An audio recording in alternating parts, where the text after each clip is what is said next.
naturellement pas à m'interroger pour que nous puissions véritablement répondre à l'ensemble de vos interrogations.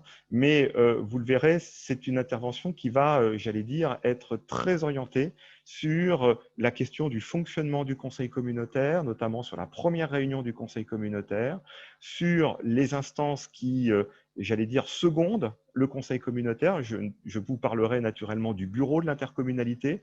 Je vous parlerai également de la conférence des maires qui constitue un nouvel outil introduit par la loi engagement et proximité du 27 décembre 2019. Et je développerai également à la fois sur les questions de composition et de fonctionnement donc de cet organe délibérant. Alors, en guise d'introduction, je souhaitais néanmoins prendre quelques minutes pour vous rappeler quelques fondamentaux en matière d'intercommunalité. Pour celles et ceux d'entre vous qui inaugureraient peut-être un mandat communautaire, donc un mandat de conseiller communautaire, vous serez naturellement appelé à gérer un certain nombre de termes, une sémantique très particulière. Souvent, les élus nous indiquent que le monde de l'intercommunalité est un monde un peu complexe, notamment sur la relation juridique et financière avec les communes qui composent l'intercommunalité. C'est la raison pour laquelle je souhaitais prendre quelques minutes pour décanter quelques concepts afin que nous ayons véritablement une lecture qui soit la plus homogène et la plus concrète de ce dont nous allons parler, en tout cas dans un second temps. Alors, tout d'abord, quelques rappels autour de principes généraux en matière d'intercommunalité. Je pense que certaines ou certains d'entre vous le savent déjà. Les intercommunalités forment la catégorie de ce que nous dénommons dans notre jargon les établissements publics de coopération intercommunale. L'acronyme que nous entendons très régulièrement, c'est l'EPCI, donc l'établissement public de coopération intercommunale. C'est la raison pour laquelle, lorsque vous entendrez cet acronyme, lorsqu'on parlera de votre PCI, on parlera ni plus ni moins de votre intercommunalité, qu'il s'agisse d'une communauté de communes ou d'une communauté d'agglomération. Je mets de côté naturellement l'outil communauté urbaine et métropole. Pourquoi? Parce que votre département n'est pas composé ni de communauté urbaine, ni de métropole. Il y a 2 communautés d'agglomération dans votre département. Il y a un certain nombre de communautés de communes. J'ai retrouvé la carte des intercommunalités de votre département pour que nous puissions rapidement la brosser dans quelques instants.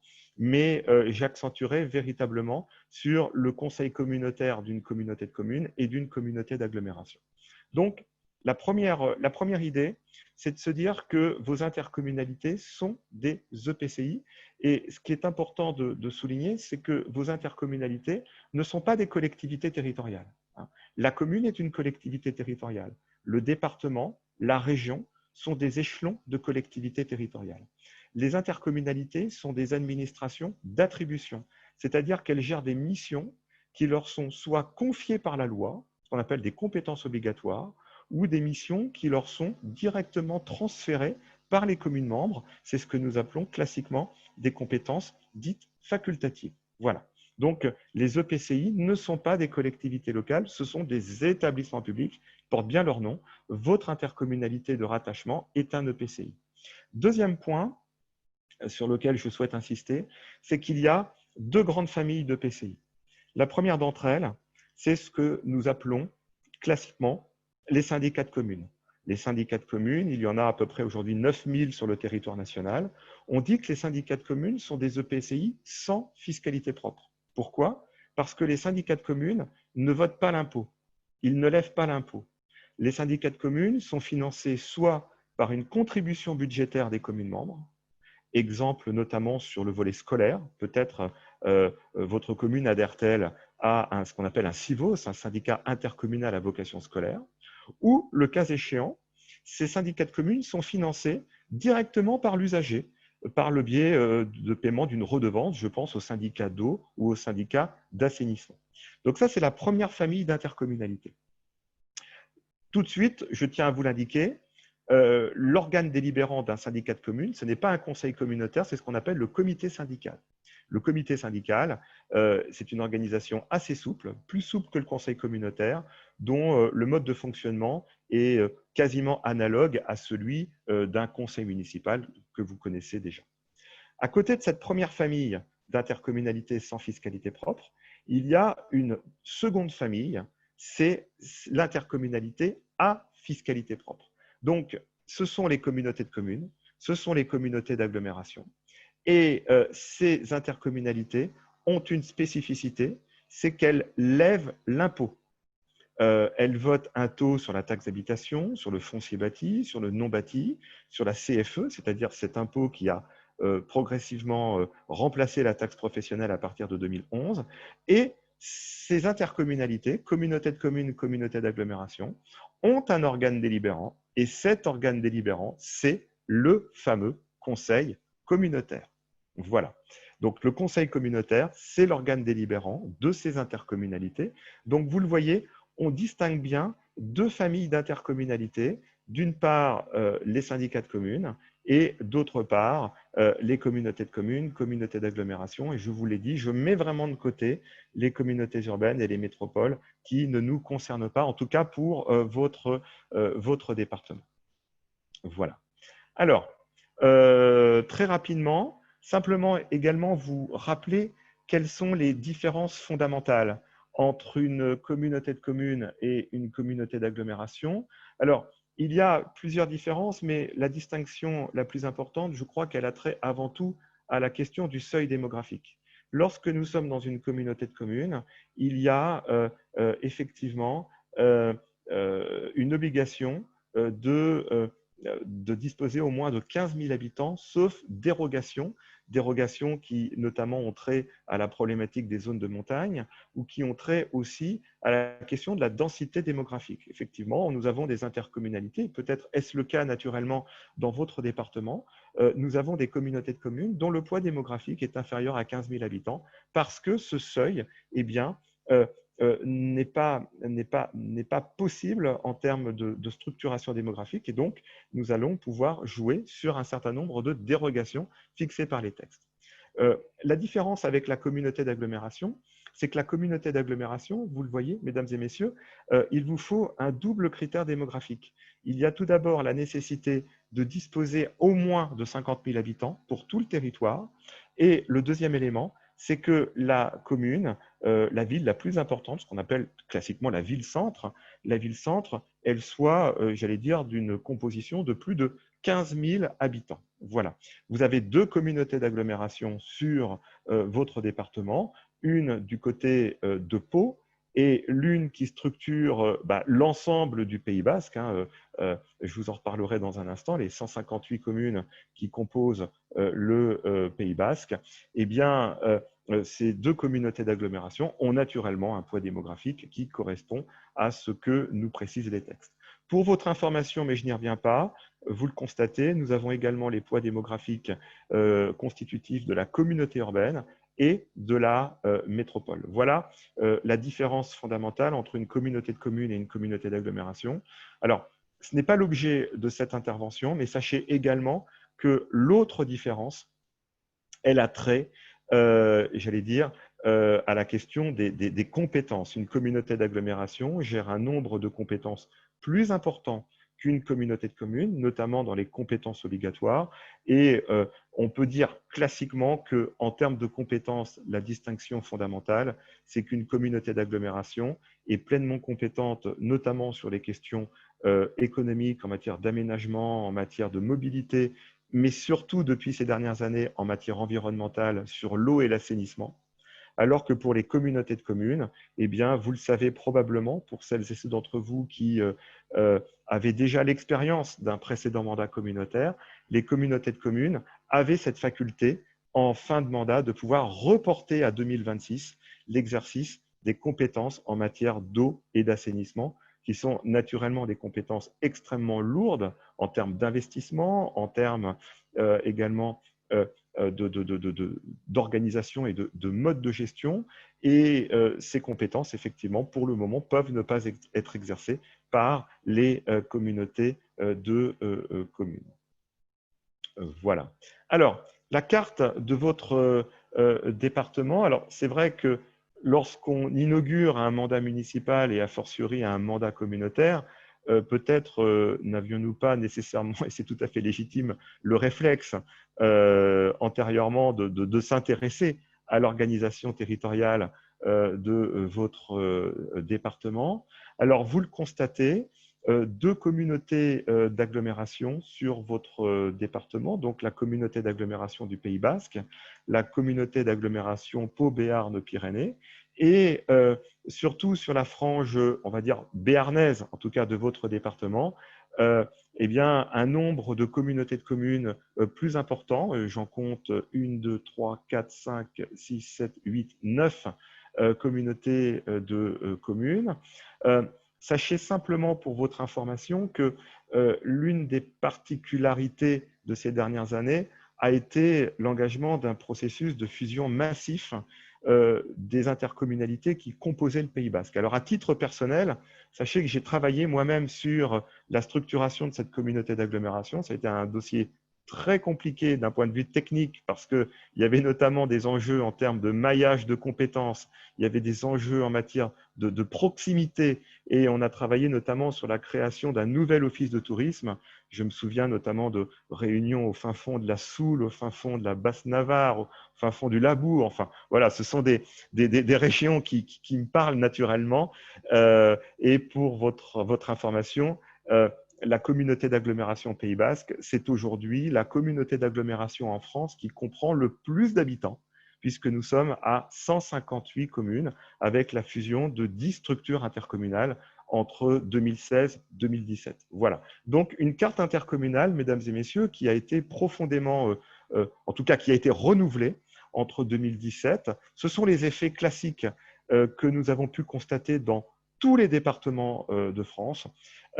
À savoir notamment l'impact de la loi du 7 août 2015, c'est-à-dire la loi NOTRe, sur la refonte des périmètres d'intercommunalité et naturellement la question des compétences qui ont été refondues en termes de territorialisation, d'harmonisation, voire le cas échéant de rétrocession de compétences.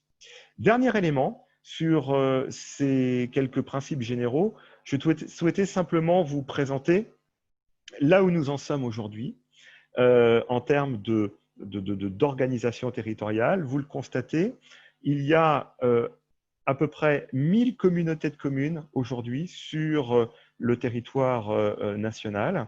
Il y a 222 communautés d'agglomération, dont 2 dans votre département, nous venons de les citer, 14 communautés urbaines, 21 métropoles. Donc les métropoles, bon, vous l'avez compris, ce sont les outils intercommunaux qui sont les plus structurés. Hein. Vous avez une métropole dans le Grand Sud-Ouest, une métropole naturellement à Bordeaux, une métropole à Toulouse, une métropole du côté de Montpellier, même si on s'écarte un peu plus naturellement. Et puis, vous le voyez, un nombre encore très important de syndicats de communes. Je pense d'ailleurs que dans vos communes, vous-même, vous devez adhérer peut-être à plusieurs syndicats. À titre personnel, par exemple, dans ma petite commune, nous adhérons nous-mêmes à 3 syndicats d'eau différents. C'est vous dire effectivement, oui, 3. Je vois Monsieur le Président qui réagit, puisque nous avons 3 bassins versants distincts sur le périmètre communal. Donc, vous le voyez, un rôle encore très important pour ces syndicats qui ont été institués à la fin du 19e siècle. Et ces syndicats ont joué un rôle très important, notamment sur la question du maillage territorial en matière d'école publique, notamment lorsque les lois de la Troisième République ont imposé la présence d'une école publique dans chaque commune de France. Mais vous le savez probablement, ces syndicats ont joué un rôle aussi très important sur les questions d'électrification et puis surtout en matière de distribution, de production, de sécurisation des réseaux d'eau. Et encore aujourd'hui, on ne peut pas ne pas travailler naturellement avec ces syndicats d'eau qui jouent un rôle essentiel, en tout cas, vis-à-vis de nos communes. Et puis enfin, pour l'anecdote, sachez qu'il existe simplement 4 communes en France qui ne relèvent d'aucune intercommunalité. C'est ce que nous appelons les îles monocommunales. Une île, une commune, l'île Dieu, l'île de Bréa, l'île de Saint et l'île d'Ouessant sont 4 communes qui aujourd'hui n'adhèrent à aucune structure intercommunale. Le principe, peut-être le savez-vous, c'est que chaque commune de France adhère à un EPCI à fiscalité propre. C'est une obligation depuis maintenant près de 10 ans et il n'y a plus donc de communes isolées de communes enclavées qui a fait le choix de ne pas adhérer à une intercommunalité. Voilà ce que je souhaitais vous indiquer en guise d'introduction sur cet état des lieux de l'intercommunalité, à présenter naturellement les concepts, les différentes structures et puis quelques éléments de chiffres pour que vous puissiez avoir une lecture assez globale. Si vous aviez naturellement des questions sur ce premier point, n'hésitez pas à m'interpeller et n'hésitez pas également à m'interpeller si vous aviez des questions également sur notamment les compétences exercées par les communautés de communes et par les communautés d'agglomération. Voilà.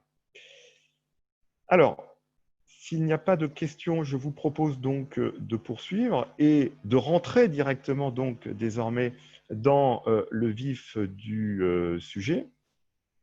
Alors, sur la composition du conseil communautaire. Tout d'abord, peut-être vous rappeler de quelle manière le dispositif va se mettre en place d'ici les prochaines semaines. Alors, tout d'abord, peut-être, mesdames et messieurs, certaines ou certains d'entre vous avaient déjà institué votre conseil communautaire. Hein. Je le rappelle,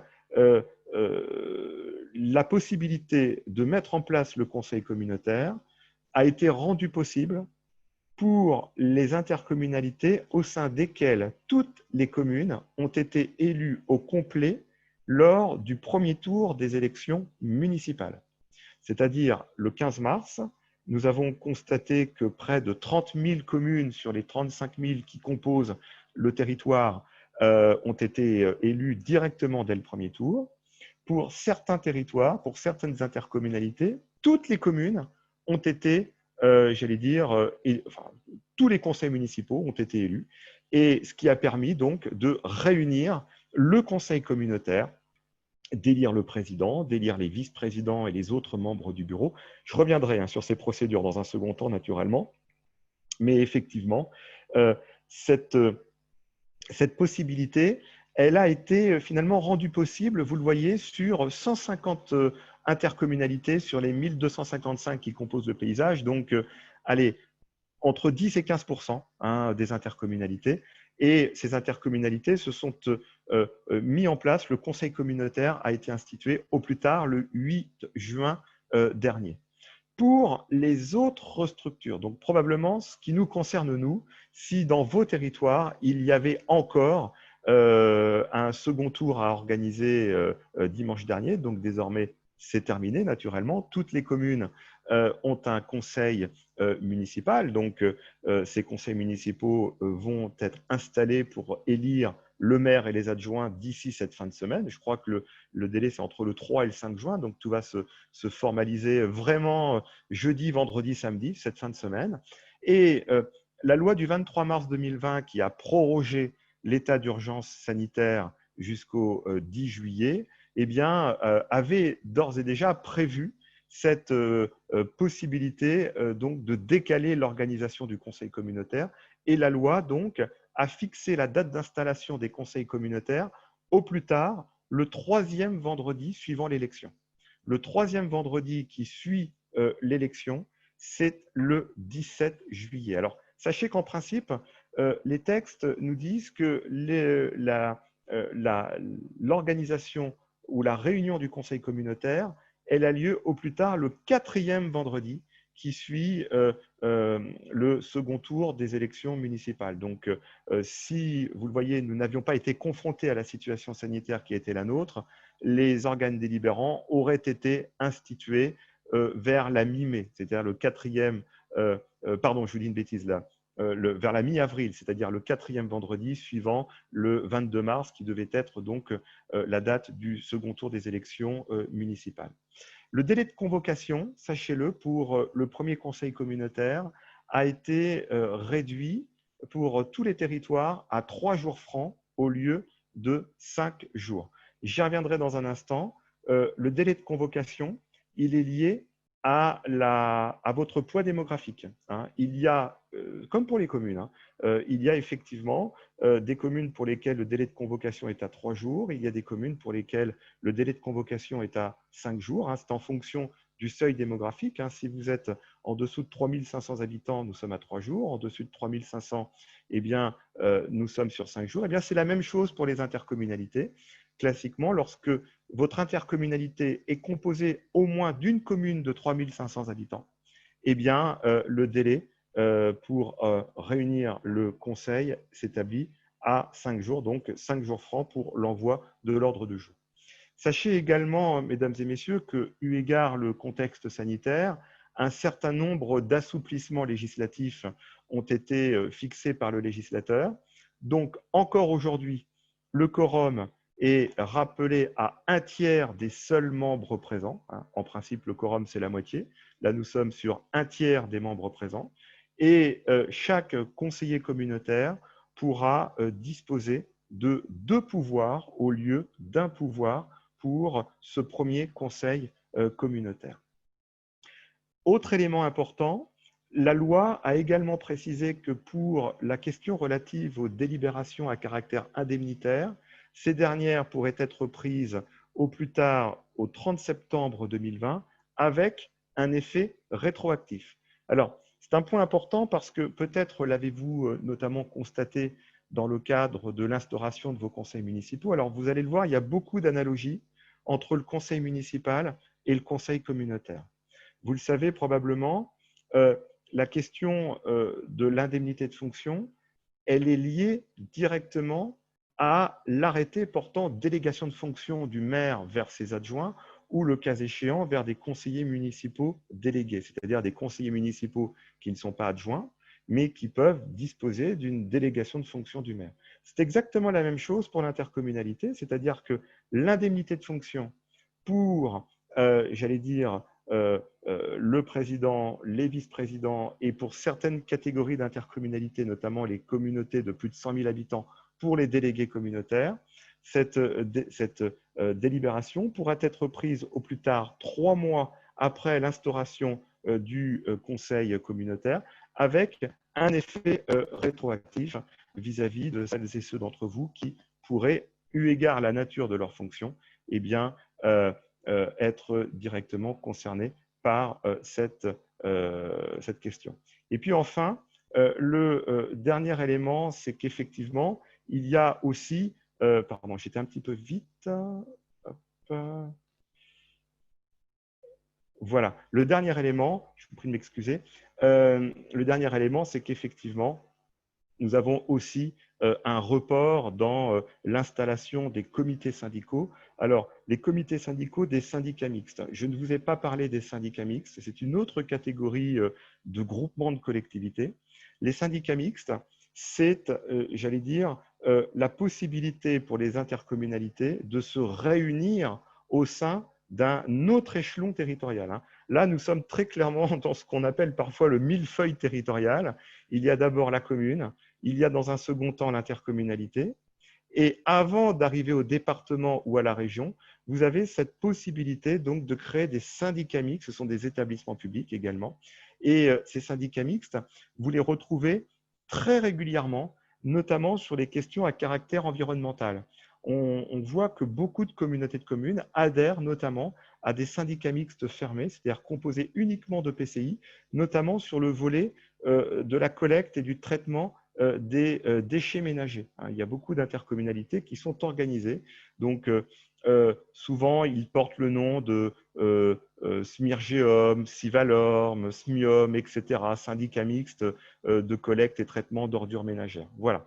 Donc, voilà les quelques éléments que je souhaitais vous préciser sur les contraintes à très court terme d'organisation du premier conseil communautaire, ce qui sous-tend manifestement que, bien évidemment, les conseils communautaires seront mis en place d'ici les 15 prochains jours, c'est-à-dire une fois naturellement que les communes qui étaient directement concernées par un second tour d'élection municipale auront élu maire et adjoint d'ici cette fin de semaine. Voilà. Alors, je suis cette fois-ci maintenant sur la composition du conseil communautaire. La composition du conseil communautaire, elle est importante à préciser parce que alors, je n'ai pas connaissance naturellement de vos origines géographiques, même si naturellement vous êtes toutes et tous du même département, mais je ne sais pas si vous êtes vous-même élu d'une commune de plus de 1000 habitants ou d'une commune de moins de 1000 habitants. Je pense que nous avons très probablement les deux grandes familles, en tout cas de communes. C'est un élément important puisque je souhaitais vous rappeler, mesdames et messieurs, que les modalités de désignation des délégués communautaires ou des conseillers communautaires se distinguaient en fonction du poids démographique de votre commune. Alors, tout d'abord, naturellement, vous le constatez, l'organe délibérant communauté de communes, communauté d'agglo, communauté urbaine, c'est le conseil communautaire. Ce sont des EPCI, nous l'avons indiqué, et ces conseils communautaires sont composés d'élus, communaux qui ont été naturellement élus lors des élections municipales, mais les modalités d'élection ou les modalités de désignation eh bien, sont différentes en fonction du poids démographique de chacune des communes. Vous le savez, pour les communes de moins de 1000 habitants, le principe est finalement assez simple. C'est le premier dans l'ordre du tableau, c'est-à-dire le maire, qui est automatiquement reconnu comme étant le délégué communautaire de sa commune. Donc le représentant de sa commune, c'est le premier dans l'ordre du tableau. Dans les communes de moins de 1000 habitants, il y a également un suppléant. Et ce suppléant, c'est celui qui le suit dans l'ordre du tableau, donc par définition, le premier adjoint. Nous verrons dans quelques minutes, puisque nous avons avec Nathalie, dans le cadre des différentes visios, souvent été interpellés, notamment sur la question des démissions de début de mandat. Concrètement, comment ça fonctionne lorsque nous avons des démissions de début de mandat, ce qui finalement est assez fréquent. Et les textes sur cette question sont fort heureusement assez clairs. Pour les conseillers communautaires des communes de plus de 1000 habitants, je vous rappelle de quelle manière nous avons procédé. Donc, alors tout cela est encore frais naturellement, hein, puisque tout cela a 3 mois pour une très grande majorité d'entre vous naturellement. Pour les communes de plus de 1000 habitants, vous le savez, les conseillers communautaires ont été élus par ce que nous appelons le fléchage. Le fléchage, c'est ni plus ni moins sur le bulletin de vote. Tout d'abord, à gauche, la liste des candidats qui composent le conseil municipal. Donc, vous le savez, c'est un scrutin de liste fermé avec la possibilité, le cas échéant, d'avoir un ou deux conseillers, enfin, candidats supplémentaires. Donc, un scrutin de liste fermé. Donc, la liste des candidats pour le conseil municipal. Et à droite, vos délégués communautaires, en tout cas vos candidats au poste de délégué communautaire, fixés selon un principe de parité, notamment, et le nombre de conseillers communautaires ou de délégués communautaires. Alors, j'utiliserai les deux acceptions. Hein. Délégué, conseiller, c'est exactement la même chose. Hein. Les textes, parfois, sont même un peu contradictoires sur l'expression. Donc, vos conseillers communautaires eh bien, ont été élus au suffrage universel direct par les électeurs dans le cadre donc, des élections municipales. Et si vous aviez plusieurs listes, eh bien, il y a eu une représentation proportionnelle à la plus forte moyenne entre les différentes listes pour ventiler le nombre de représentants par liste au sein du conseil communautaire. Voilà. Donc, sachez, mesdames et messieurs, que c'est un principe qui est en réalité très récent. Hein. Les modalités d'élection des conseillers communautaires a été instaurées seulement à partir de 2014. Avant 2014, eh bien, les délégués communautaires étaient désignés ou élus au sein du conseil municipal, donc ils étaient élus sur le principe du suffrage universel indirect. Ce qui a motivé l'évolution du mode de scrutin, en tout cas sur le principe de l'élection de ces délégués par via de fléchage, c'est que le législateur a constaté que les intercommunalités étaient des outils territoriaux qui prenaient de plus en plus de compétences. Donc, le nombre de compétences a augmenté au cours de ces dernières années. et que surtout, ces EPCI à fiscalité propre, donc maintenant vous savez ce qu'est un EPCI à fiscalité propre, eh bien ces EPCI à fiscalité propre avaient cette faculté de pouvoir voter l'impôt et de lever l'impôt. Donc il y a eu manifestement la volonté de rapprocher le délégué communautaire de l'électeur pour ne pas sempiternellement se voir reprocher la question du déficit démocratique qui a été un sujet d'actualité au cours de ces dernières années et que nous entendons encore, c'est vrai, parfois sur un échelon communautaire trop lointain, trop déconnecté des enjeux de proximité, trop déconnecté notamment de la commune dans son mode d'organisation, dans son mode de fonctionnement. Je vous en reparlerai en fin d'intervention sur quelques outils qui permettent aux conseils communautaires de pouvoir travailler directement avec les conseils municipaux. C'est un sujet essentiel, hein, ce que je vous dis là, mesdames et messieurs, parce que, vous le savez probablement, la loi de décembre 2019, engagement et proximité, est aussi une réponse à toutes les critiques qui ont pu être formulées, notamment sur la loi NOTRe, qui a été pour beaucoup une loi, j'allais dire, considérée comme étant de philosophie jacobine, de philosophie centralisatrice, où manifestement la question des périmètres, la question des compétences a été plutôt fixée par la loi que fixée par la libre volonté des élus locaux de s'organiser comme ils le souhaitaient. Voilà, donc vous le voyez, quelques clés pour bien comprendre là où nous en sommes aujourd'hui. Alors, quelques éléments sur le conseil communautaire, mais j'aurai des planches encore plus précises dans un instant. Sachez tout d'abord, mesdames et messieurs, que il y a quelques principes, mais qui, à mon sens, sont presque des principes de bon sens. Mais c'est important de les rappeler.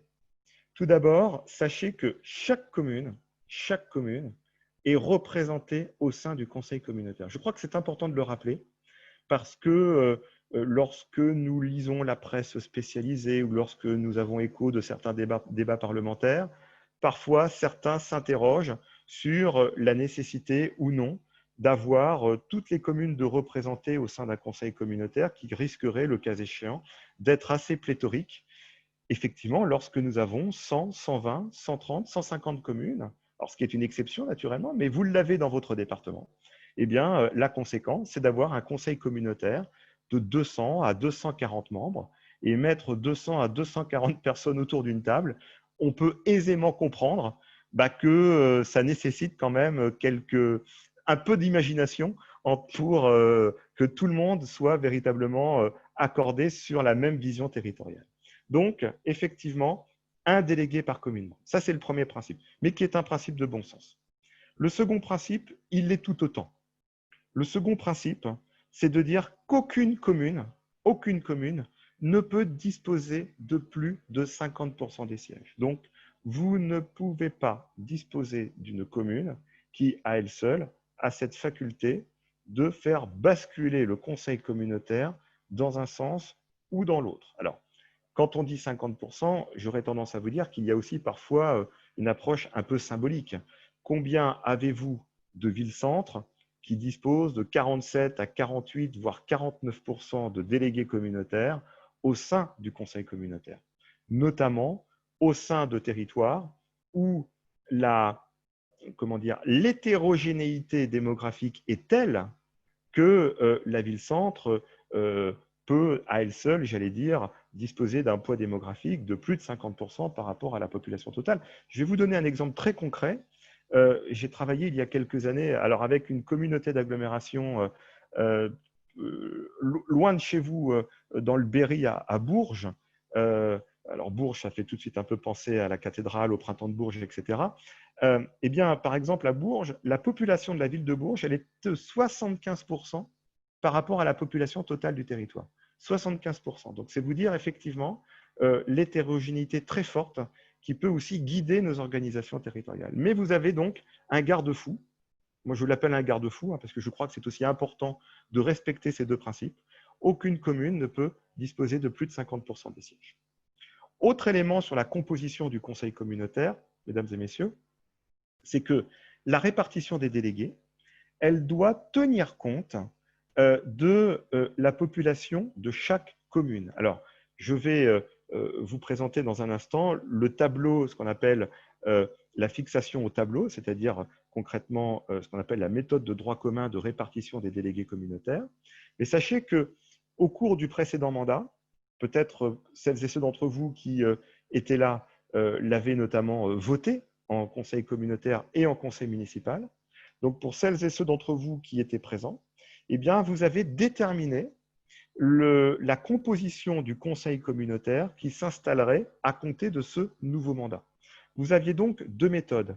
La première d'entre elles était de respecter ce qu'on appelle le droit commun, c'est-à-dire un nombre de délégués communautaires fixé en fonction de la strate démographique, exactement ce qui se passe pour votre commune.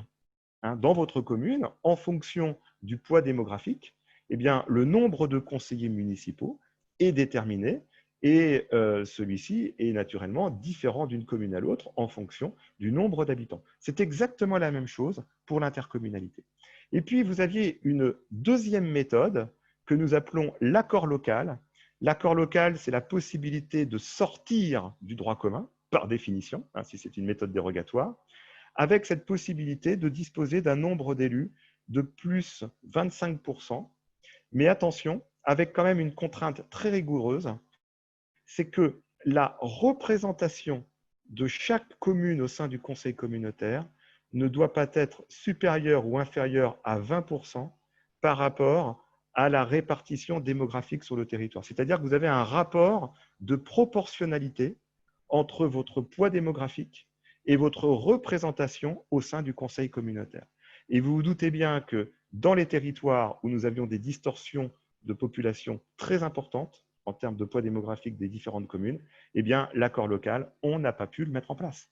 Donc, on est resté au droit commun. Voilà. Donc, le nombre total de sièges au sein du conseil communautaire est plafonné. Et puis enfin, le dernier élément, mais je vais y revenir de manière beaucoup plus précise dans un instant, le nombre de vice-présidents. Il ne peut être supérieur à 15, ni excéder 20% du nombre total de conseillers communautaires avec un minimum de 4. Alors, les vice-présidents ont le même rôle que les adjoints. Ils disposent d'une délégation de fonction, ils peuvent prétendre à une indemnité de fonction, et ces vice-présidents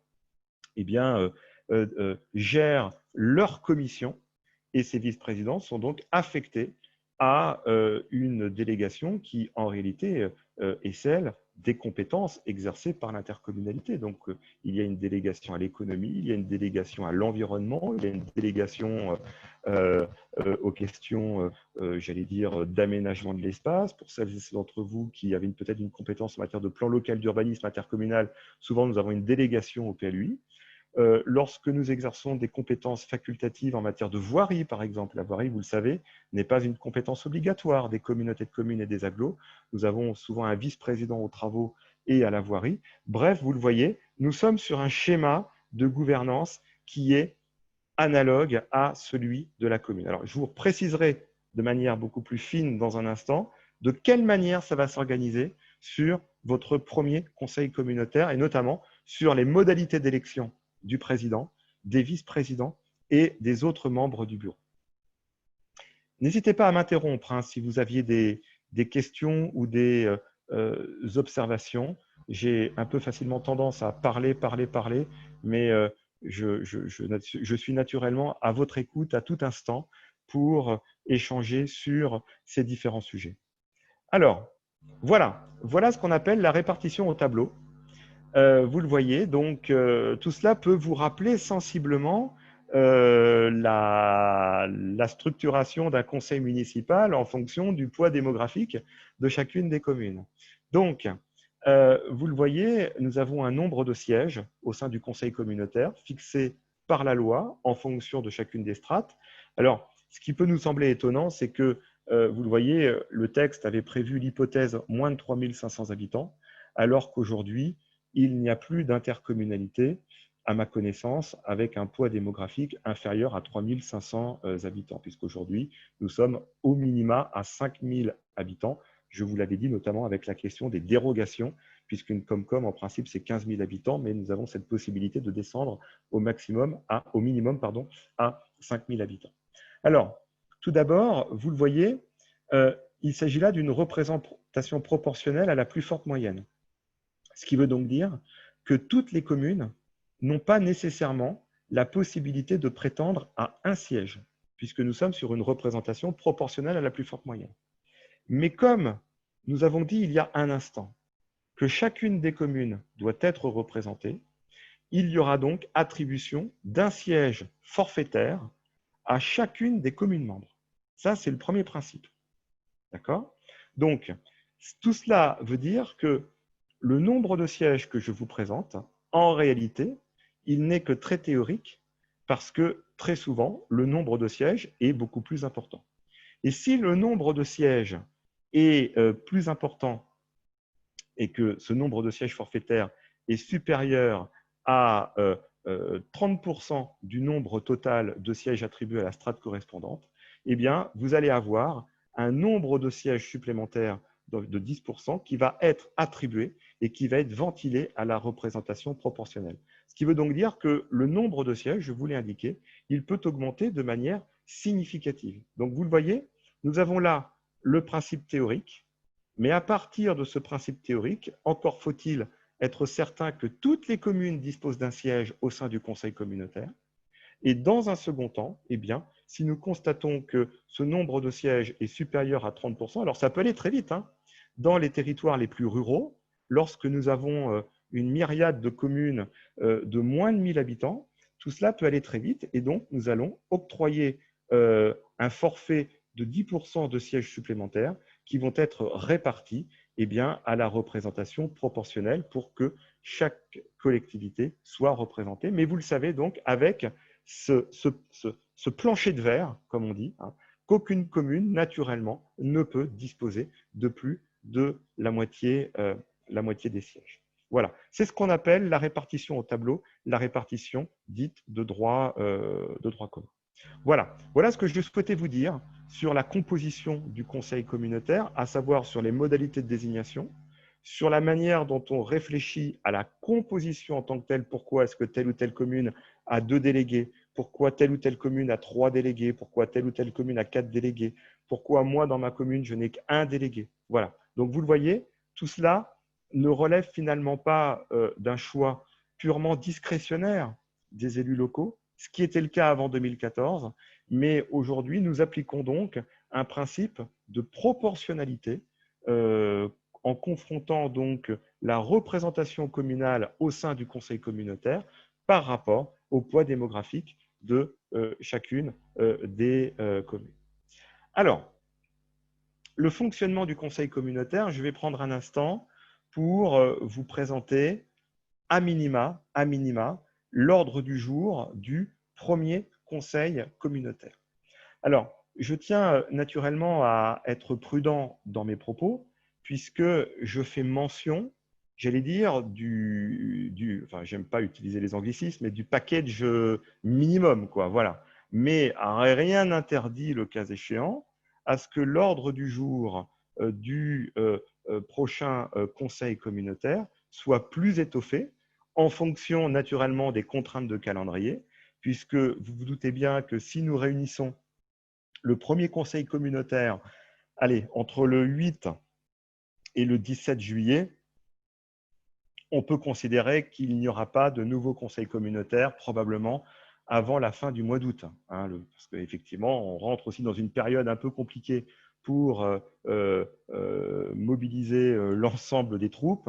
On rentre sur des périodes estivales, sur une période de congé. Donc, on peut aussi avoir cette tentation de gonfler l'ordre du jour du conseil communautaire. Alors, un élément, ne soyez pas perturbés par rapport à ce que j'ai écrit. Hein, le délai de convocation est de 3 jours francs ou 5 jours francs dès lors que l'EPCI compte une commune de moins de 3500 habitants. Je vous ai dit qu'exceptionnellement, pour ce premier conseil communautaire, donc nous sommes sur 3 jours francs. Voilà, exceptionnellement pour ce premier conseil communautaire. Pour l'avenir, pour les futures réunions du conseil communautaire, si naturellement, et croisons fortement les doigts, nous ne soyons pas à nouveau confrontés par un épisode de crise sanitaire, eh bien, nous reviendrons naturellement sur le droit commun, c'est-à-dire 3 jours francs ou 5 jours francs. Et vous le voyez, nous sommes toujours sur la question de la présence ou non d'une commune de 3500 habitants, hein. Ce qui existe en termes de fonctionnement du conseil municipal dans les communes de plus de 3500, vous l'avez à l'échelle de l'interco. Alors là, l'idée, ce n'est pas de dire que l'interco doit faire plus de 3500 habitants, mais votre intercommunalité, elle doit avoir au moins une commune de 3500 habitants. Cette convocation, elle sera signée par le président sortant ou en cas d'absence ou en cas d'empêchement, par l'un des vice-présidents pris dans l'ordre du tableau. Donc concrètement, c'est le premier ou la première vice-présidente qui, en cas d'absence du président, signe la convocation. Elle est transmise par voie dématérialisée ou sur support papier pour celles et ceux qui le souhaiteraient, qui peuvent ne pas être suffisamment à l'aise avec l'outil numérique ou qui n'ont pas tout simplement d'outils numériques, donc qui souhaitent disposer, j'allais dire, d'un envoi papier, c'est tout à fait possible. Et l'ordre du jour de la convocation mentionnera notamment les points suivants. Alors là, je vous ai présenté, entre guillemets, les 4 points qui seront automatiquement à l'ordre du jour. Il pourra y en avoir d'autres. Encore une fois, je vous le dis, tout dépend aussi de la manière dont vous souhaitez gonfler l'ordre du jour du premier conseil communautaire. Donc, tout d'abord, naturellement, c'est l'élection du président qui sera le premier point à l'ordre du jour. J'y reviendrai dans un instant pour vous rappeler quelles sont, j'allais dire, les modalités d'élection du président et des vice-présidents. Parce que j'aurai une surprise après pour vous, c'est effectivement de vous rappeler comment on élit les vice-présidents. Et vous allez le voir, le premier conseil communautaire risque d'être assez long, puisque les vice-présidents ne sont pas élus comme les adjoints au scrutin de liste. Ils sont élus au scrutin uninominal, au scrutin secret. Donc, il y aura une élection par vice-président. Voilà, donc, on risque d'avoir un conseil communautaire pour lequel on se couchera assez tard. Donc, ne prévoyez absolument rien sur votre première soirée de conseil communautaire. L'élection, donc, tout d'abord, pardon, la détermination du nombre de vice-présidents. Il y aura une délibération, comme pour les adjoints, déterminant le nombre d'adjoints. Et donc, vous aurez une délibération sur le nombre de vice-présidents et, le cas échéant, des autres membres du bureau. Alors, le bureau, j'y reviendrai, c'est une instance importante qui travaille avec le conseil communautaire. Je prendrai le temps de vous expliquer ce qu'est le bureau. Le bureau, sachez néanmoins qu'il n'existe pas dans vos communes. Alors, peut-être avez-vous néanmoins ce qu'on appelle un bureau des adjoints. Par exemple, dans ma commune, tous les lundis matins, on réunit le bureau des adjoints et ils travaillent sur les affaires courantes, les dossiers de la semaine, etc. On l'a dénommé le bureau des adjoints, mais dans une commune, le bureau n'a aucune qualification juridique. Au niveau de l'intercommunalité, le bureau est une instance très encadrée. C'est une instance obligatoire et je vous préciserai son rôle. Il y aura naturellement l'élection des vice-présidents et des autres membres du bureau. Et enfin, il y aura lecture de la charte de l'élu local, quelque chose naturellement que nous connaissons, puisque nous avons été concernés, en tout cas par les lectures de cette charte, lors de notre… alors, je me permets de dire de notre, hein, puisque effectivement, moi-même, j'ai été l'un des vôtres aussi, lorsque nous avons été élus il y a quelques semaines au sein de notre commune. Vous pourriez également, mesdames et messieurs, réinscrire à l'ordre du jour de votre premier conseil communautaire, notamment la question de la désignation des membres des commissions et des représentants dans les organismes extérieurs. Rien ne l'interdit. Rien ne l'interdit. Si vous souhaitez engager un travail dans les premières semaines, on pourrait considérer que le conseil communautaire donc, désigne les commissions et que ces commissions se mettent en ordre de marche. J'y reviendrai dans un instant, notamment pour vous rappeler le rôle important que peuvent avoir les conseillers municipaux non conseillers communautaires dans les commissions intercommunales. Ça, c'est un sujet qui me semble très important à rappeler, mais j'y reviendrai dans un instant. Alors, à compter de l'installation du conseil communautaire, les fonctions de président sont assurées par le doyen d'âge jusqu'à l'élection du président. Donc là, pas de surprise, hein. Nous sommes exactement comme dans l'organisation du premier conseil municipal. C'est l'élu, alors pas dire le plus âgé, mais en tout cas le moins jeune, qui fera office de doyen d'âge jusqu'à l'élection du président. Sachez que le président de l'intercommunalité sera élu au scrutin secret.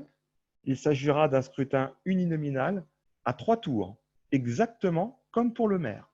Donc, il sera élu à la majorité absolue des suffrages exprimés lors des 2 premiers tours et à la majorité simple au 3e tour. Donc là-dessus, il n'y a pas de surprise ou de bouleversement particulier, c'est quelque chose que vous connaissez, ce qui veut donc dire que le président est élu au suffrage universel indirect, comme le maire est élu au suffrage universel indirect. Alors attention, maintenant ça va se compliquer un petit peu sur les vice-présidents. Vous devrez donc prendre une délibération pour déterminer la composition du bureau par une délibération. Donc, il y aura une délibération sur la composition du bureau. Et vous allez notamment déterminer le nombre de vice-présidents qui siégeront au bureau. Le nombre de vice-présidents, je vous l'ai dit, est limité à 20%. Et le nombre est arrondi à l'entier supérieur. D'accord, 20% du conseil communautaire, dans la limite de 15. Mais vous pourriez, le cas échéant, prendre une délibération à la majorité qualifiée du conseil communautaire, c'est-à-dire la majorité des 2/3, pour dire, eh bien, nous souhaitons augmenter sensiblement le nombre de vice-présidents, parce que nous considérons que les équilibres géographiques ou territoriaux ne sont suffisamment pas respectés. Nous considérons que, eu égard à la nature des compétences que nous exerçons, il est important que nous ayons des vice-présidents avec des délégations importantes. Bref, pour des considérations diverses et variées, vous pourriez faire le choix d'augmenter le nombre de vice-présidents. Sachez que vous le pouvez. Dans ce cas, le maximum est fixé à 30%, mais toujours dans la limite de 15 vice-présidents.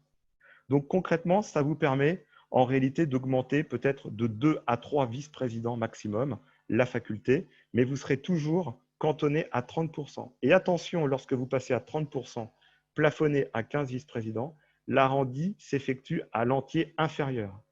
Je me permets de vous le préciser parce que j'ai déjà vu pas mal d'erreurs, notamment suite au processus de fusion en 2017. Vous savez, quand les EPCI ont fusionné en 2017, il a fallu réélire les présidents, les vice-présidents. Et comme nous étions sur des périmètres beaucoup plus larges, beaucoup plus importants, eh bien, ce qui s'est passé, c'est que les conseils communautaires ont été tentés d'augmenter le nombre de vice-présidents. Et certaines délibérations ont été retoquées par le contrôle de légalité parce que les élus, naturellement, c'était de bonne foi, bien évidemment, considéraient que nous étions sur l'arrondi à l'entier supérieur alors que nous sommes à l'entier inférieur. Donc, la conséquence, que vous avez un écart d'un vice-président. Hein. Si vous êtes, par exemple, à 12,4, eh bien, 12,4, soit ça fait 13, soit ça fait 12. Voilà. Donc, c'est important, effectivement, d'être au clair sur ce principe.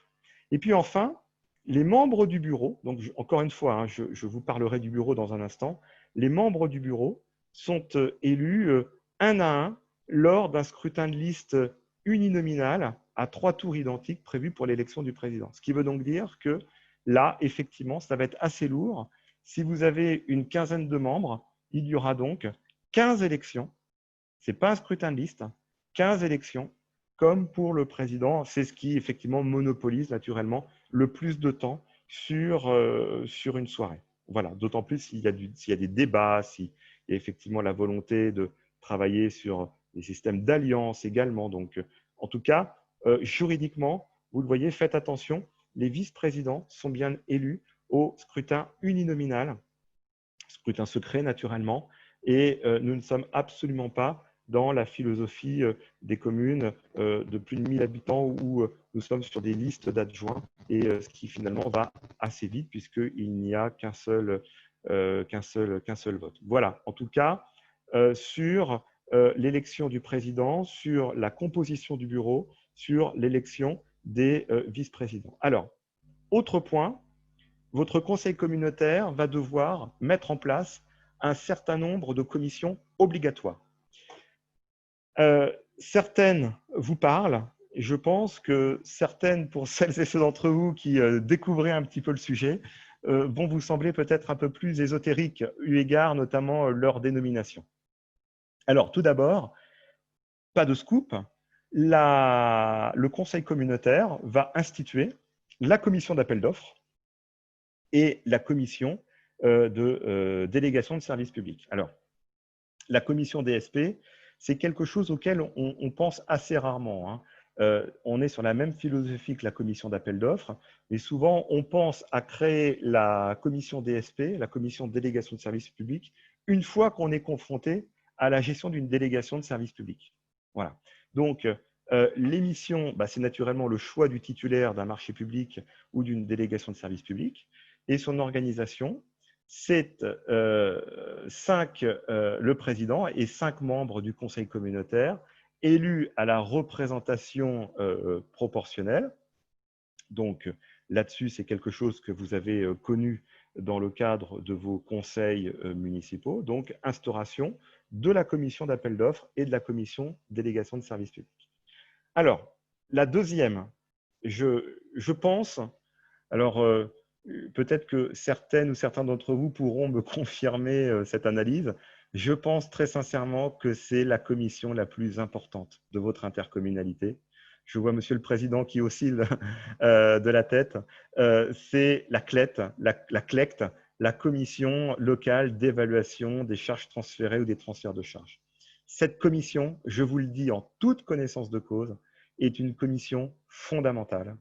C'est au sein de cette commission que vous allez évaluer les charges financières d'une compétence que vous allez transférer à votre intercommunalité.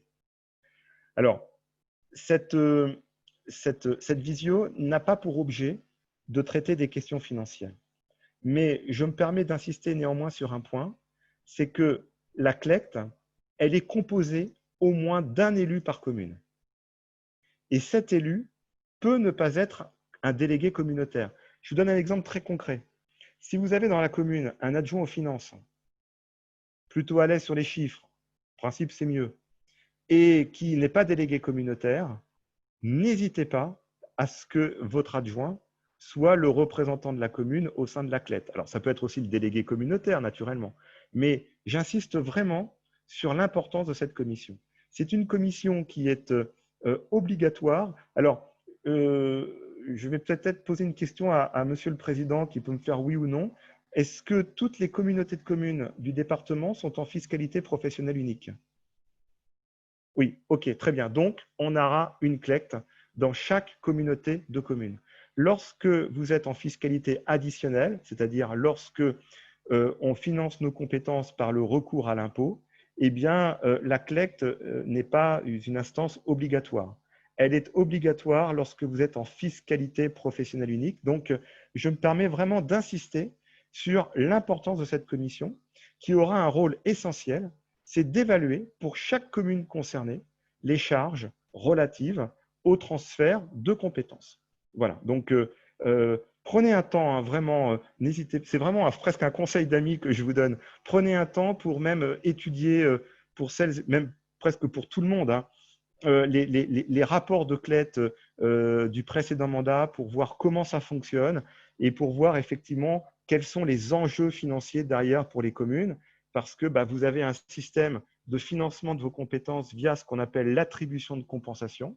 Et l'attribution de compensation est perçue par chacune des communes et on finance les compétences en piochant dans les attributions de compensation afin d'assurer un principe de neutralité financière. Donc, j'insiste vraiment sur le rôle que chaque commune doit avoir au sein de cette CLECT, cette commission locale d'évaluation des charges transférées. Ensuite, il y a la commission intercommunale des impôts directs. Alors, vous connaissez la commission communale des impôts directs. La commission intercommunale des impôts directs, elle est chargée de désigner des locaux types à retenir pour l'évaluation par comparaison des locaux commerciaux, puisque, vous le savez probablement, ce qui a remplacé la taxe professionnelle, c'est ce qu'on appelle la fiscalité professionnelle, et la fiscalité professionnelle est perçue par l'intercommunalité. Et elle perçoit notamment la CFE, la cotisation sur le foncier économique, c'est-à-dire une cotisation qui est calculée sur une valeur locative moyenne des biens immobiliers. Et donc, cette commission intercommunale, elle a un rôle essentiel vis-à-vis de l'évaluation de ces locaux commerciaux. Elle est composée de 11 membres, le président ou un vice-président, et 10 commissaires qui ne sont pas des membres élus.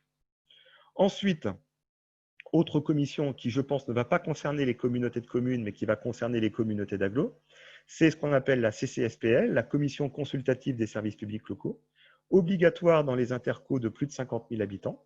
La CCSPL, elle émet un avis sur les services publics confiés à un tiers par DSP, ou lorsque vous engagez une démarche de délégation de services publics, vous devez la solliciter.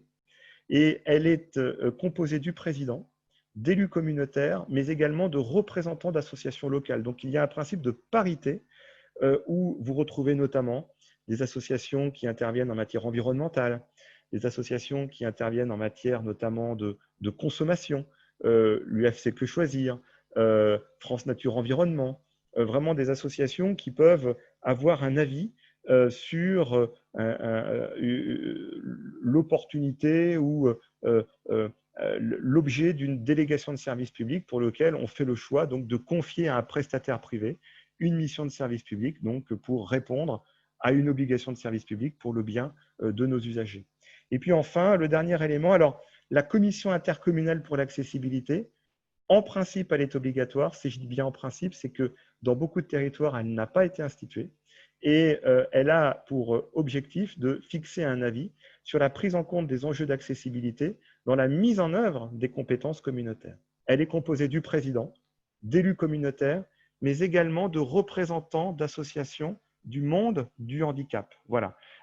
Sachez qu'elle émet notamment un avis sur la question du plan de mise en accessibilité des espaces publics, qu'on appelle le PAV, qui a pour finalité donc, de travailler sur l'accessibilité notamment des voiries, des desserts de centre-bourg, etc.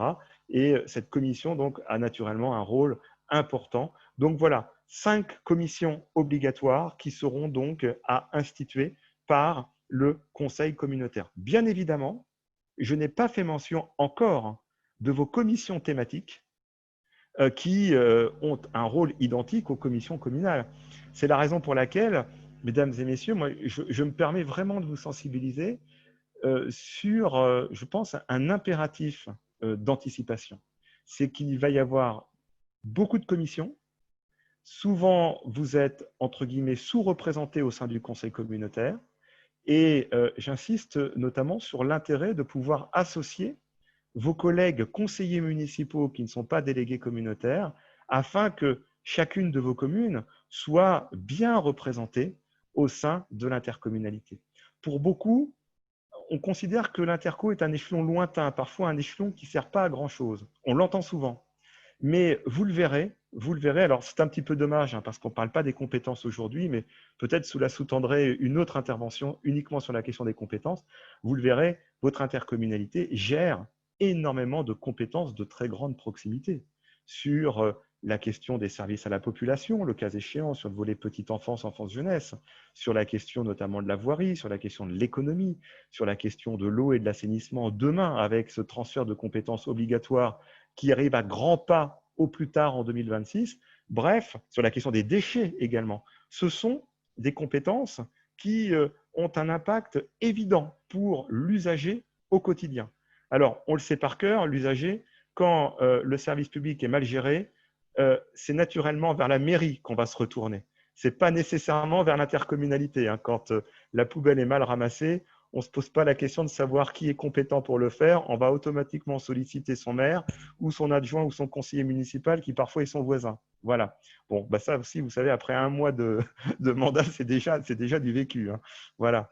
Donc moi, j'insiste vraiment sur cette nécessité que vous devez avoir, c'est d'être bien représenté dans votre intercommunalité. Vous le voyez, de manière analogue au conseil municipal, le conseil communautaire instaure des commissions de travail, ce sont des commissions facultatives relatives à l'exercice des compétences qui sont exercées par l'intercommunalité. Et en moyenne, alors j'ai repris une petite étude de l'ADCF, hein, l'Assemblée des communautés de France. Alors pour celles et ceux d'entre vous qui n'êtes pas, j'allais dire, qui n'avaient pas l'habitude encore avec tout ce jargon d'association d'élus, évidemment l'AMF, l'Association des maires de France, mais vous avez aussi une autre association, l'ADCF, l'Assemblée des communautés de France, qui est une association qui œuvre, j'allais dire, uniquement pour le fait intercommunal, même si l'association des maires, c'est aussi l'association des maires de France et des présidents d'intercommunalité. Mais vous avez une autre association, l'ADCF. L'ADCF a fait une étude nationale ces dernières années. Sachez qu'en moyenne, on compte entre 8 à 12 commissions. Donc, vous le voyez, hormis pour les grosses collectivités, vous ne serez pas 8 à 12 élus municipaux à l'échelle de l'interco. D'où la nécessité, et c'est l'ouverture, donc je vous ai rappelé la disposition du Code général des collectivités territoriales.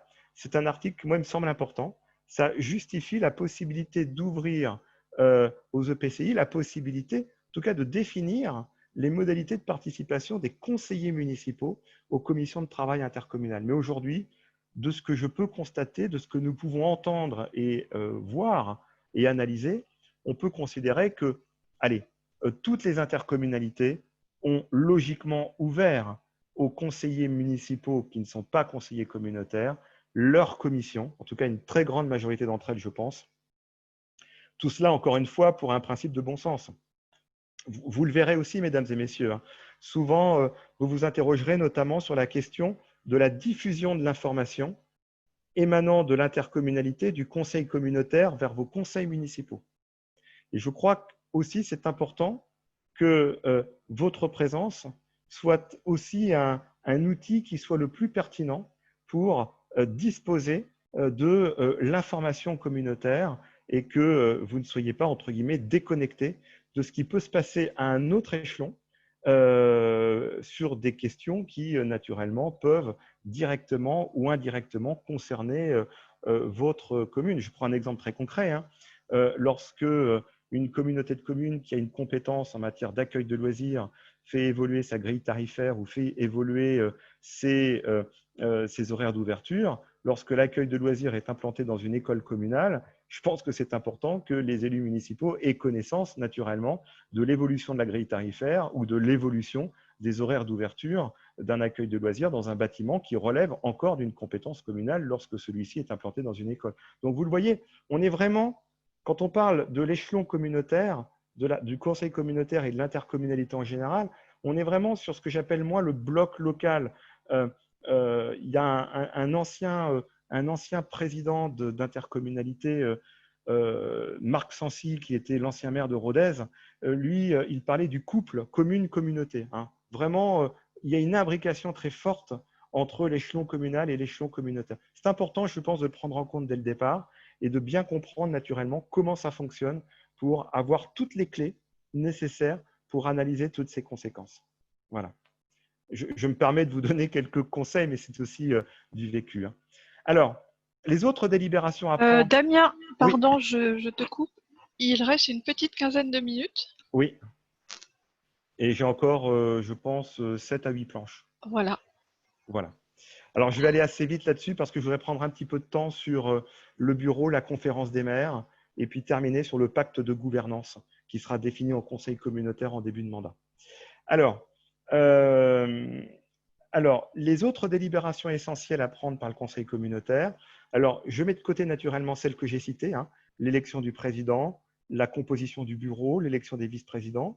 Alors, le compte-rendu de la dernière réunion du conseil communautaire, oui, effectivement, le compte-rendu de la dernière réunion du conseil du précédent mandat, les délégations du conseil communautaire vers le bureau ou le président, l'adoption de la liste des commissions de travail, l'élection des membres des commissions, quelque chose que vous connaissez tout simplement dans vos communes, la création et l'élection des membres des commissions obligatoires, le fonctionnement des groupes d'élus, j'en parlerai dans un instant, l'adoption du règlement intérieur dans les 6 mois suivant l'installation du conseil communautaire, la fixation des indemnités de fonction dans les 3 mois suivant l'installation du conseil communautaire. On l'a vu tout à l'heure avec cet effet rétroactif. La question de la formation également des élus intercommunaux. Donc, une délibération sera prise sur le plan de formation communautaire dans un délai de 3 mois. L'élection des représentants dans les organismes extérieurs. Je donne un exemple très concret. Votre intercommunalité a une compétence en matière de déchets ménagers, c'est une compétence obligatoire. Si l'intercommunalité adhère à un syndicat mixte, eh bien, le conseil communautaire va élire ses délégués au sein du syndicat mixte. Donc, vous serez peut-être appelé à siéger dans un nouvel organe délibérant. Vous voyez, vous siégez déjà au conseil municipal, vous allez siéger au conseil communautaire et peut-être allez-vous, pour certaines ou certains d'entre vous, siéger au sein d'autres instances à un autre niveau, à savoir le comité syndical d'un syndicat mixte pour la gestion de compétences qui sont, j'allais dire, plus globalisées. Voilà. La création de comités consultatifs, c'est-à-dire de groupes de travail ad hoc pour certaines questions, et puis également la question du conseil de développement qui est un point qui peut apparaître plutôt secondaire. Juste un élément, je ne parle pas volontairement du pouvoir de police. Pourquoi? Parce que le pouvoir de police qui est transféré de droit au président, sauf opposition des maires concernés, est un pouvoir propre. Le conseil communautaire n'a pas à se prononcer sur la question du pouvoir de police. Voilà, donc c'est un élément important, c'est la raison pour laquelle vous ne voyez pas mention du pouvoir de police, qui est un pouvoir propre du maire, et dans certains domaines, ce pouvoir de police est transféré de droit au président, sauf opposition des maires qui peuvent dire non, nous ne sommes pas d'accord, nous souhaitons conserver le pouvoir de police à notre échelle.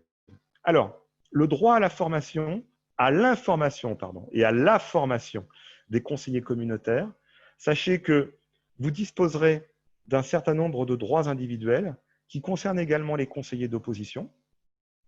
Notamment, vous disposerez d'une note de synthèse qui sera adressée avec la convocation au conseil communautaire. Donc, c'est obligatoire dans les EPCI qui disposent d'une commune de plus de 3 500 habitants. Le droit à la formation, nous venons d'en parler, vous disposerez effectivement de cette possibilité de pouvoir vous former à certaines questions, à certains domaines, à certaines méthodes de travail. Donc, une délibération sera prise en ce sens par votre conseil communautaire. Et puis, alors je n'ai plus, je vous prie de m'excuser, le nombre d'heures exactes en tête, mais vous disposerez, j'allais dire, aussi d'un crédit d'heures qui est tout à fait envisageable également. Je pense surtout à celles et ceux d'entre vous qui pouvaient avoir une activité salariée et pour lesquels, effectivement, vous avez cette possibilité de dégager un crédit d'heure pour assister aux différentes réunions de votre intercommunalité. Donc, vous voyez, un droit à l'information, un droit à la formation des conseillers communautaires. Et puis, alors, je ne sais pas si ce sera le cas, en tout cas chez vous, mais sachez que la loi, les textes ont structuré la possibilité d'organiser une opposition au sein du conseil communautaire. Tout d'abord, un espace d'expression, comme pour les communes de plus de 1000 habitants. Vous le savez, il y a cette faculté aujourd'hui, plutôt cette obligation, si elle le demande, de réserver un encart dans le bulletin municipal, en tout cas dans le bulletin d'information. Donc, un espace d'expression des groupes d'opposition qui doit être réservé dans les bulletins d'information générale dès lors que l'EPCI compte au moins une commune de 3 500 habitants. Les conseillers communautaires peuvent également disposer d'un local qui est temporaire, donc d'une salle de réunion à l'intercommunalité. Et ce local peut être permanent si votre intercommunalité dispose d'une commune de plus de 10 000 habitants. Donc nous sommes déjà, pardon, excusez-moi, la voix commence à s'enrayer au bout d'une heure et demie. Donc la possibilité donc de prétendre à un local temporaire ou permanent pour les conseillers communautaires d'opposition. Au sein des communautés d'agglomération de plus de 100 000 habitants, je mets de côté les communautés urbaines et les métropoles. Il est possible d'instituer également, pour les groupes d'élus, l'attribution d'un local, la mise à disposition de matériel de bureau, de prise en charge des frais de documentation, de courrier, de télécommunication. C'est dans le règlement intérieur que le conseil communautaire précise comment cela se met en place. Et sachez qu'on peut également recruter, j'allais dire, un ou plusieurs permanents pour ces groupes d'opposition, mais le montant total des dépenses ne doit pas excéder 30% du montant total des indemnités versées chaque année aux membres du conseil communautaire. Donc, vous avez quand même un plafond financier pour ces frais de fonctionnement qui sont dédiés à l'opposition qui souhaiterait se structurer au sein du conseil communautaire. Oui, alors, ce n'est pas une opposition comme dans le cadre des groupes parlementaires, par exemple. Il ne faut pas un minimum d'élus pour constituer un groupe. Voilà. Alors, Je termine, voilà, j'ai encore allez, quelques planches. Sur les démissions, alors peut-être allez-vous être confrontés, mesdames et messieurs, en début de mandat, à des démissions pour diverses raisons. Sachez que pour les conseillers communautaires, la démission, eh bien, elle est actée auprès du président. Mais la démission d'un président ou d'un vice-président est adressée au préfet et elle est valable après acceptation de ce dernier, comme pour le maire et ses adjoints. Que se passe-t-il pour une démission dans les communes de moins de 1000 habitants? Dans les communes de moins de 1000, nous avons un délégué. Eh bien, si ce délégué démissionne, dans l'ordre du tableau, nous allons chercher le suivant. Madame ou monsieur le maire démissionne de son mandat de délégué communautaire, c'est son premier adjoint ou sa première adjointe qui deviendra délégué communautaire. Donc, on descend dans l'ordre du tableau. Pour les communes de plus de 1000 habitants, le conseiller démissionnaire est remplacé par le candidat de même sexe élu conseiller municipal. Alors, je vous donne un exemple très concret de ma situation. Moi, j'étais numéro 3 sur la liste dans le cadre des élections. Le numéro 1, le maire, a fait le choix de ne pas siéger au conseil communautaire. Il démissionne. Je prends sa place, puisque, entre guillemets, nous sommes du même sexe. Ça se passe de cette manière-là. Donc, ça, c'est la première hypothèse de travail. Et sachez que si au final, après succession de démissions, par exemple, vous avez 4 délégués, mais vous en avez 3 ou 4 qui souhaitent démissionner, eh bien, on continue dans, j'allais dire, l'ordre de liste des candidats aux élections municipales de la liste en question. Donc, on alterne pour pérenniser le principe de parité entre hommes et femmes. Donc, si un homme démissionne, eh bien, on va chercher l'homme qui suit. Si une femme démissionne, on va chercher la femme qui suit. Voilà. Ce sont des principes assez simples qui permettent de répondre concrètement à la question des conséquences de la démission. Alors, je termine, mesdames, messieurs, sur mon intervention, puisqu'il est presque 3h30, sur le bureau, la conférence des maires, et je terminerai sur le pacte de gouvernance. Quelques mots. Le bureau, donc vous l'avez compris, est composé du président, d'un ou de plusieurs vice-présidents, et le cas échéant, d'autres membres du bureau. L'objet du bureau, c'est avant tout de pouvoir se substituer au conseil communautaire. C'est très important ce que je vous dis. Ça veut dire que le bureau peut agir par voie de délégation de compétences du conseil communautaire. Donc, le conseil communautaire peut confier au bureau certaines prérogatives. Il peut aussi décider de ne pas confier de prérogatives au bureau. Dans cette hypothèse, le bureau est plutôt une fonction politique. Lorsqu'on attribue une délégation de compétences du conseil au bureau, souvent on est dans la volonté de délester l'ordre du jour du conseil communautaire et le bureau se réunit plus souvent, plus régulièrement, une organisation qui est, j'allais dire, beaucoup plus souple. Voilà, voilà ce qu'est le bureau. C'est une instance obligatoire composée du président, d'un ou de plusieurs vice-présidents et le cas échéant d'autres membres du bureau. C'est une instance obligatoire, je le rappelle. Donc tout cela sera inscrit dans les premières questions de l'ordre du jour de votre conseil communautaire. Ensuite, je souhaite vous parler de la conférence des maires.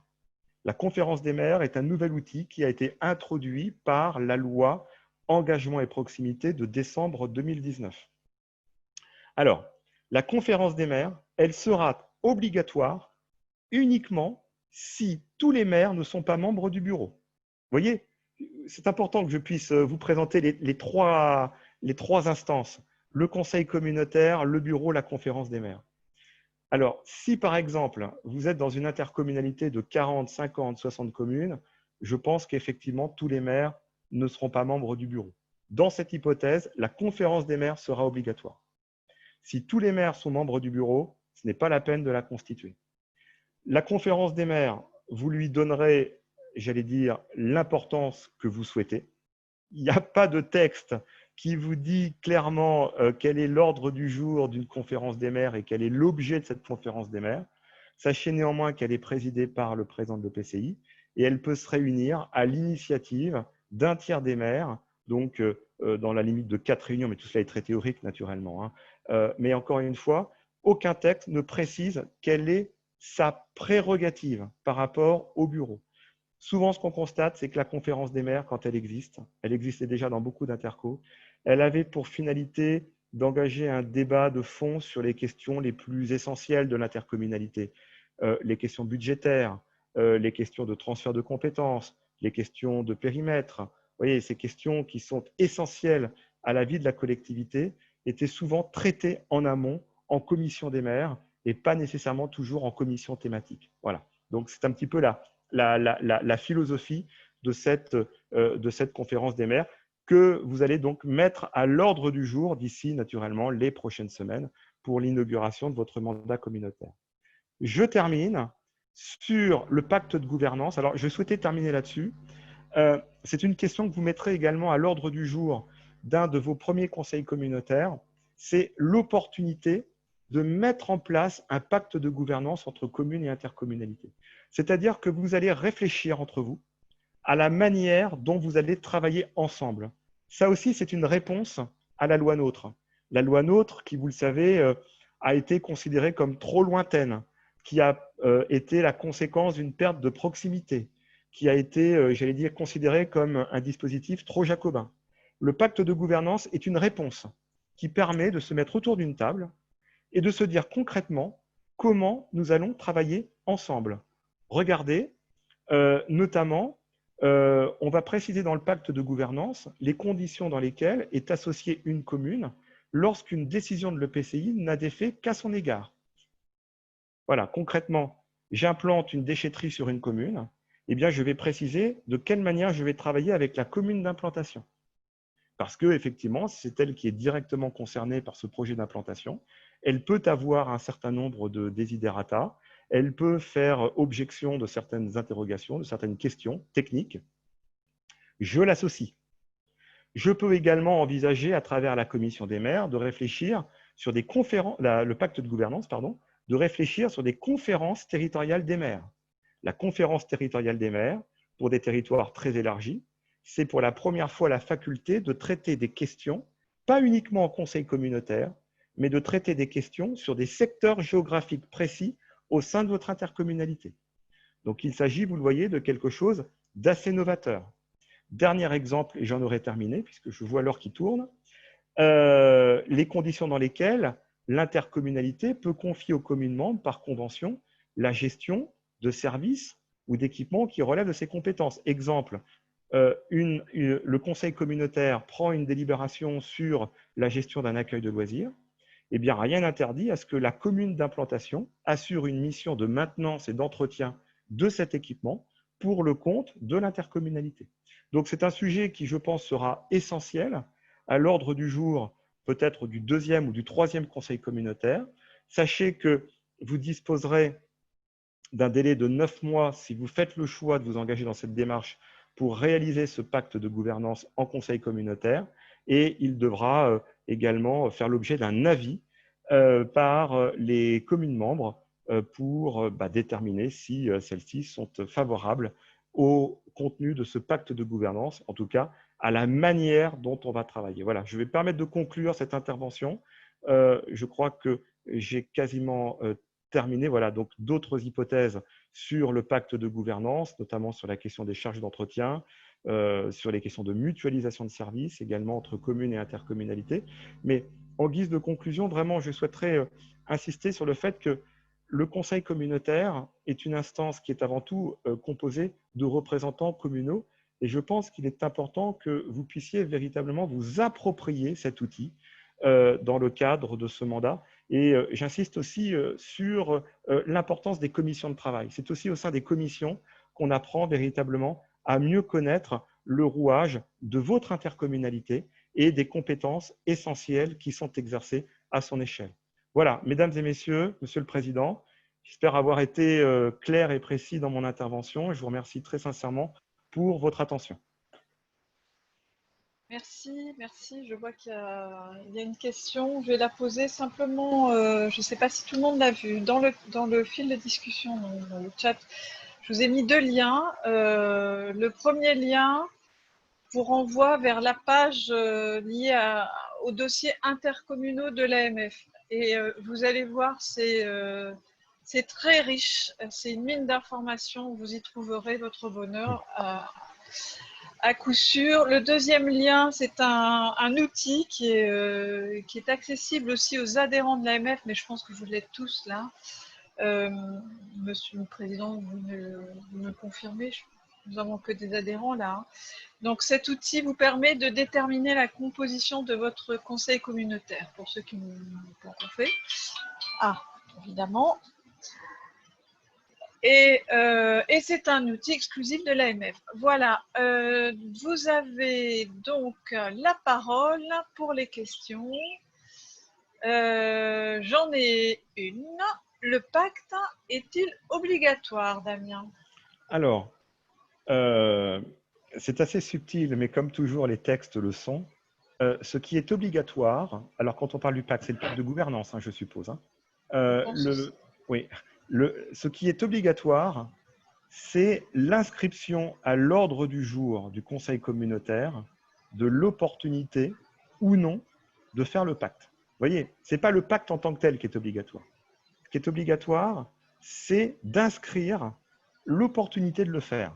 Donc, ce qui est obligatoire, c'est à minima de vous imposer un débat pour déterminer s'il y a la volonté de s'engager, de s'inscrire dans une démarche de pacte de gouvernance. Peut-être pourriez-vous dire, bah, écoutez, non, nous considérons que manifestement aujourd'hui, tout fonctionne pour le mieux entre communes et interco. Nous avons défini un cadre de travail dans le mandat précédent qui fonctionne encore aujourd'hui. Et dans cette hypothèse, le pacte n'est pas utile. Pour d'autres territoires, peut-être que le pacte pourra notamment répondre à des questions relatives à la notion de territorialisation. Alors, je ne fais pas une fixation sur la communauté d'agglomération Pays Basque, mais c'est, je crois, par exemple, le bon exemple. Dans un périmètre où, je crois, on avait notamment maintenu une philosophie de polarité ou de pôle de proximité, la question notamment de la conférence territoriale des maires a pu se poser, et je pense qu'elle pourra se poser notamment dans toutes les intercommunalités dont le périmètre a véritablement été très élargi à compter de 2017. Deuxième élément, je crois que dans un moment où on reproche, disons-le, parfois à l'intercommunalité d'avoir trop de prérogatives, on le voit, hein, on l'entend très souvent sur des prises de compétences importantes au cours de ces dernières années, sur l'eau, l'assainissement, l'économie, sur la gestion notamment avec GEMAPI, prévention des inondations, etc. On a vu un champ de compétences obligatoires très élargi, des communes qui parfois se sont senties dépossédées, dessaisies d'un certain nombre de prérogatives de mission. Et je crois qu'effectivement, le pacte, il a un intérêt, c'est de se dire, voilà, concrètement, comment on peut travailler ensemble. La relation commune-intercommunalité, en théorie, c'est une relation imperméable. C'est-à-dire, quand la compétence est communautaire, elle n'est plus communale. Et quand la compétence n'est pas dans les statuts de l'interco ne peut pas la gérer. C'est comme ça que ça fonctionne. Mais en pratique, on voit qu'il y a quand même souvent des échelles entre communes et interco, notamment par la voie contractuelle. On va travailler sur des conventions de prestation de services, on va faire des mutualisations de services, on va partager des personnels, on va travailler de concert. Donc, le pacte, il a probablement au moins ce mérite, c'est de se dire, voilà, est-ce qu'on a finalement intérêt à pouvoir travailler ensemble dans l'exercice des missions qui sont les nôtres et de pouvoir confier, par exemple, aux communes une responsabilité dans la question de la gestion de certains équipements qui relèvent vraiment d'une prérogative communautaire, mais on sait à l'échelle de l'intercommunalité que seules les communes ont cette faculté de pouvoir gérer au mieux et de manière plus efficiente les équipements qui nous sont mis à disposition, parce qu'à l'interco, on n'a pas les services techniques, ils sont dans les communes, et bien évidemment, celles et ceux qui connaissent le mieux les équipements, c'est naturellement celles et ceux qui les fréquentent le plus souvent. Voilà. Donc, je pense qu'on peut ne pas faire l'économie, en tout cas, d'une réflexion sur la manière de travailler ensemble.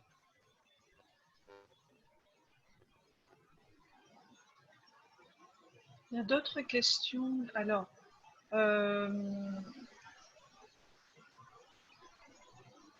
j'ai du mal à comprendre comment on travaille en tant que délégué municipal dans une commission, par exemple la commission finance. Ensuite, on a une autre question. Je les liste.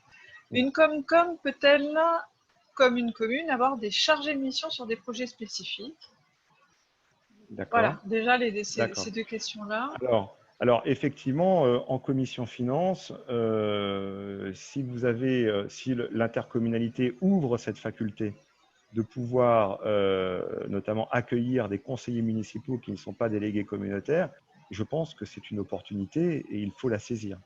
Deuxième élément, rappelez-vous, j'ai indiqué que la CLECT, la commission locale d'évaluation des charges transférées, cette fameuse commission obligatoire qui, à mon sens, est probablement la plus importante dans le jeu communautaire avec les communes membres, elle est composée au moins d'un délégué par commune, à minima, et ce représentant peut ne pas être un délégué communautaire. Vous avez beaucoup de CLECT dans lesquels vous avez notamment l'adjoint aux finances.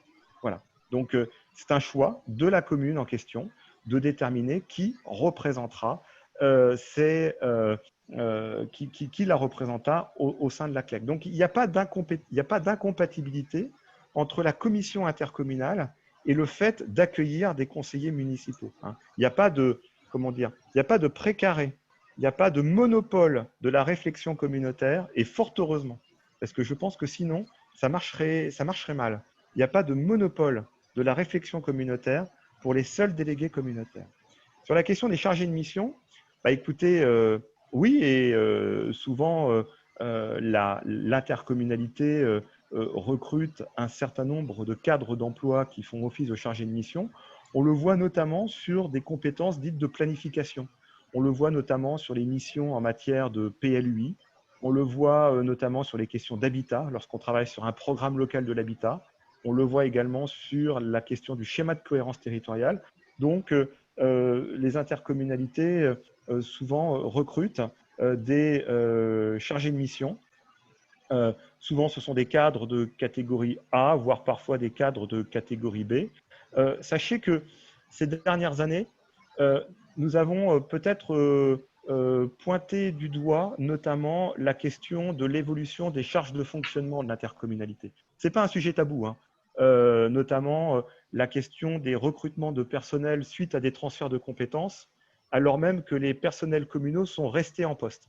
Voilà. Donc, il y a eu notamment un rapport de la Cour des comptes qui a pointé du doigt cette latence, concrètement, ce constat qui doit être mis en exergue. Effectivement, l'intercommunalité a été l'un des échelons territoriaux qui a le plus recruté au cours de ces dernières années, notamment par des prises de compétences. Alors, ce n'était pas l'objet de la réunion, mais sachez que quand on transfère une compétence, en principe, les personnels suivent la compétence. Si vous avez du personnel communal qui est affecté à l'exercice d'une compétence communautaire, eh bien, le personnel est transféré à l'intercommunalité. Voilà.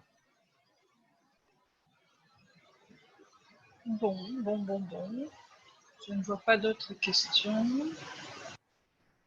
Je pense que c'était clair pour tout le monde.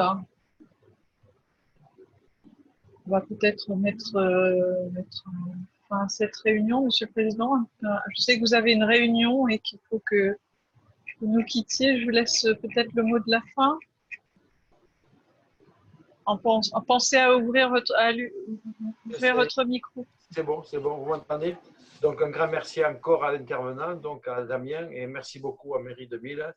Ces séances d'information sont très importantes, je pense, pour les nouveaux élus. Donc, un grand merci encore et bonne fin de journée. Au revoir. Merci beaucoup, Président.